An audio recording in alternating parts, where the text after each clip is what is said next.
പൂർണ്ണത്രയീശൻ്റെ സന്താനഗോപാലമൂർത്തി ഭാവത്തിന് പിന്നിൽ ഒരു കഥയുണ്ട്. ശ്രീകൃഷ്ണൻ ദ്വാരകാപുരിയിൽ വാഴുന്ന കാലത്ത് അല്പകാലം കൃഷ്ണനോടൊത്ത് വസിക്കാനെത്തിയ അർജുനൻ തൻ്റെ 9ാമത്തെ കുഞ്ഞിൻ്റെ ശവശരീരവുമായി യാദവ സഭയിലെത്തിയ ഒരു ബ്രാഹ്മണനെ കാണാനിടവരുന്നു.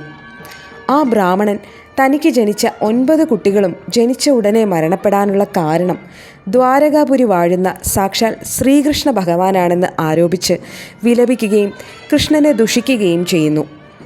തൻ്റെ ശക്തിപ്രഭാവത്തിൽ തെല്ലഹങ്കാരം തോന്നിയ അർജുനൻ ഇനിയൊരു പുത്രനുണ്ടായാൽ താൻ അവനെ രക്ഷിച്ചു കൊള്ളാമെന്നും അതിന് സാധിച്ചില്ലെങ്കിൽ താൻ അഗ്നിപ്രവേശം നടത്തുമെന്നും ബ്രാഹ്മണന് വാക്ക് നൽകുന്നു.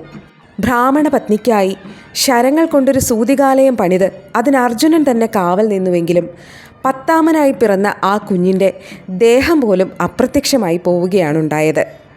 കോപം കൊണ്ട് ജ്വലിക്കുന്ന ബ്രാഹ്മണ വാക്യങ്ങൾ കേട്ട് അർജുനൻ യമപുരിയിലും സ്വർഗത്തിലും മറ്റ് ലോകങ്ങളിലുമെല്ലാം കുഞ്ഞിനെ അന്വേഷിച്ചു നടന്നു. എവിടെയും കുഞ്ഞിനെ കണ്ടെത്താനായില്ല. നിരാശനായ അർജുനൻ അഗ്നിപ്രവേശം നടത്താൻ ഒരുങ്ങുമ്പോൾ ഭഗവാൻ കൃഷ്ണനെത്തി അദ്ദേഹത്തെ തടഞ്ഞുകൊണ്ട് അദ്ദേഹത്തെയും കൂട്ടി ലോകാലോകങ്ങളും കടന്ന് ക്ഷീരസാഗരമായ വൈകുണ്ഠത്തിലെത്തുന്നു. അവിടെ അവർ കാണുന്ന കാഴ്ച വാക്കുകൾ കൊണ്ട് വർണ്ണിക്കാനാവില്ല.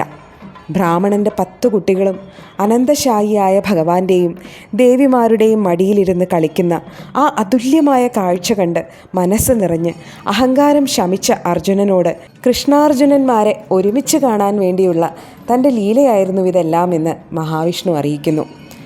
ബ്രാഹ്മണൻ്റെ 10 മക്കളെയും അർജുനനെ ഏൽപ്പിച്ച ശേഷം ഉചിതമായ ഒരിടത്ത് പ്രതിഷ്ഠിക്കാൻ തൻ്റെ ഒരു വിഗ്രഹവും ഭഗവാൻ അർജുനന് നൽകി അനുഗ്രഹിച്ചയച്ചുവെന്നതാണ് ഭാഗവത കഥ. പൂർണ്ണവേദപുരി എന്ന പേരിൽ അറിയപ്പെട്ടിരുന്ന ഇന്നത്തെ തൃപ്പൂണിത്തുറയിലെ ഈ ക്ഷേത്രഭൂമിയിലാണ് അർജുനൻ ആ വിഗ്രഹം പ്രതിഷ്ഠിച്ചതെന്ന് വിശ്വസിക്കപ്പെടുന്നു.